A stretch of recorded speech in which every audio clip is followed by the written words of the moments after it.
What is up, you guys? Namicon here, bringing you my perspective as to what entertainment is bringing us. And today we'll be talking about Pokemon FireRed and LeafGreen, the remake of the Red and Blue games that came out in 1996. The remake came out in 2004. The, the game was a monstrous success. It sold over 12 million copies, making it one of the best-selling games for the Game Boy Advance. The game mostly received positive reviews as well, with many critics praising the new features that were added to the game, while still keeping the game as close to the original games as possible. Critics were more divisive on the visuals and the audio, though. Many were saying that the audio didn't improve from what Ruby and Sapphire offered, and the visuals were way too basic compared to the last game as well. The game was directed by Junichi Masuda, Ken Sugimori returning as the main artist, and written by Satoshi Tajiri, and the music being remade by also by Masuda and Go Ichinose. The game revolves around these animals called the pocket monsters. Pokemon for short. They live all around the Kanto region, and you, the protagonist of the game, have a dream to catch all 151 of these Pokemon in that region. The protagonist is a 10-year-old child who lives in Pallet Town.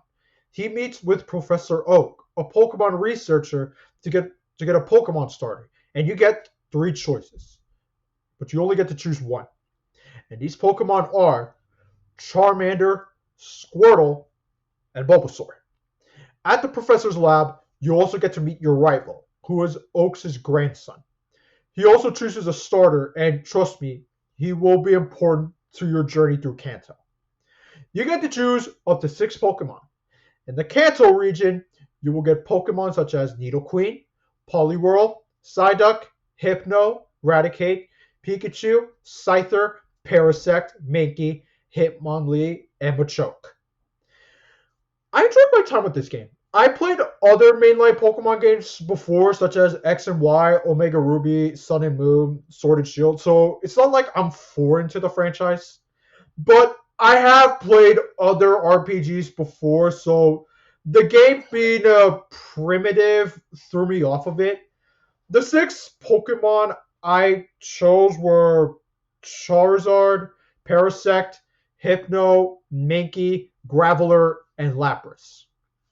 Unlike the Pokemon games that I have played where they were a breeze to get through, this one actually gave me a hard time, which I actually appreciate. Some of the gym members caught me off guard at some points, and the Elite Four were brutal to get through. Yeah, especially the first main member of the Elite Four. She was a pain in the ass to defeat. It was Lorelei, I believe. Yeah, she was an absolute pain in the ass to get. I had to grind. I had to grind for hours just to finish her, just to defeat her Pokemon. Even Leon as well gave me a hard time. The other two were a breeze to get through. As long as you know their weaknesses, you will get through the other two Elite Four members pretty easily. But yeah, Lorelei and Leon, pain in the asses to get through. So like I said, it took me hours off my time to grind the levels I needed to be equal to them. And speaking of grinding, man, grinding in this game was a drag. Normally, along with your normally in RPGs, you and your whole party gain experience points in like once you defeat an enemy in RPGs. And Pokemon FireRed, only the starter Pokemon gets the experience points. No one else. I'm not a fan of this personally. It just makes grinding all six of the Pokemon more of a slog to get through. That is just how I see it. Luckily, we do get a feature called Experience Share, where you put the item on the Pokemon, and whenever you battle with the starter Pokemon, both the starter and the Pokemon that has that item will gain experience points. I do not know why they made it complicated, but hey, Experience Share exists.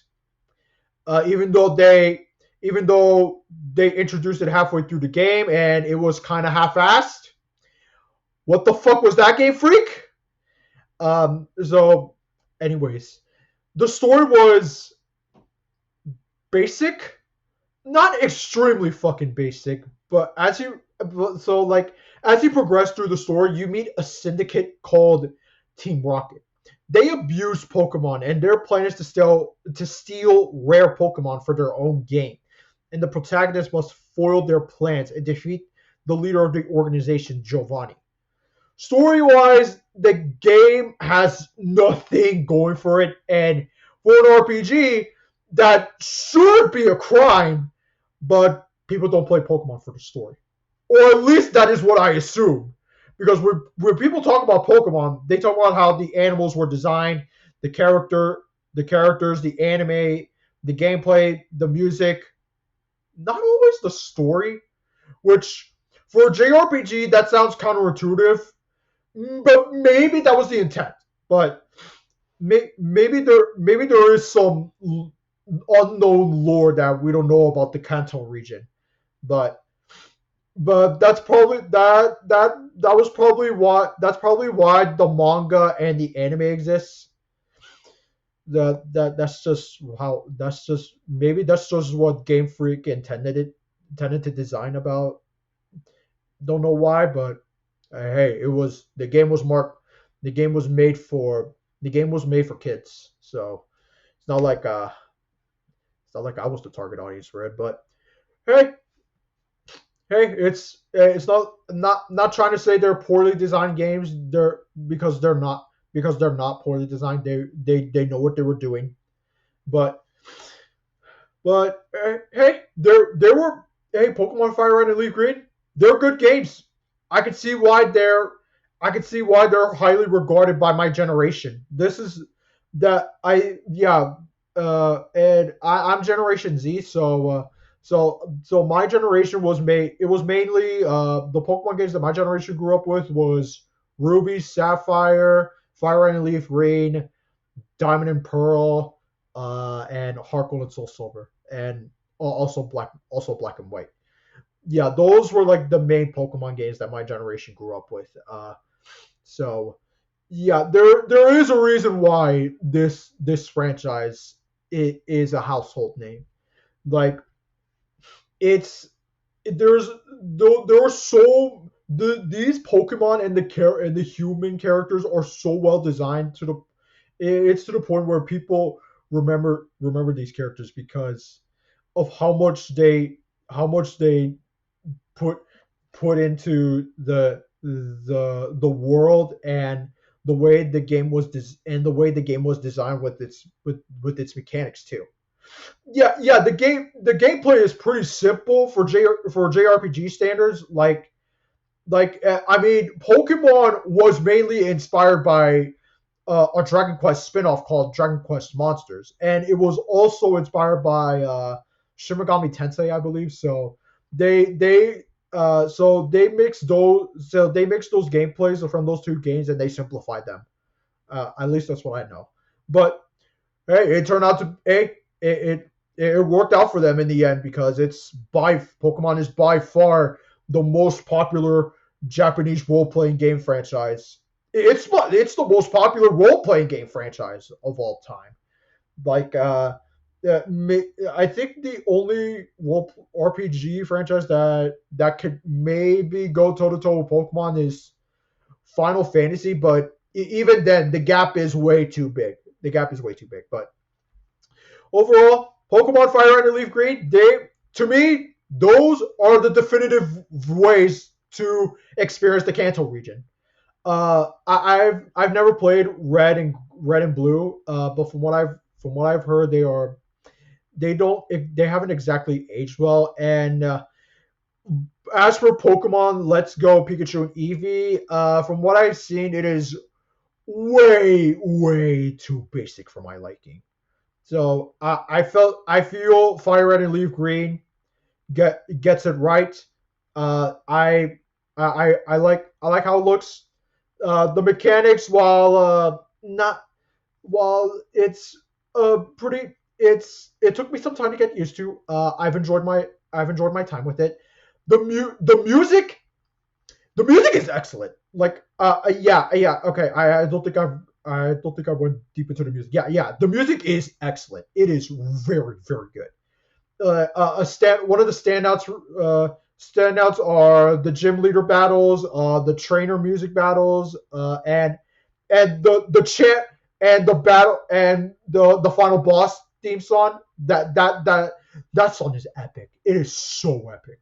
Like that that has got to be one of my favorite final boss themes in all of video games. Honestly, I'm actually shocked they've never made a remix for that song in Super Smash Bros. I feel like that is one of the most iconic final boss themes in all of Nintendo.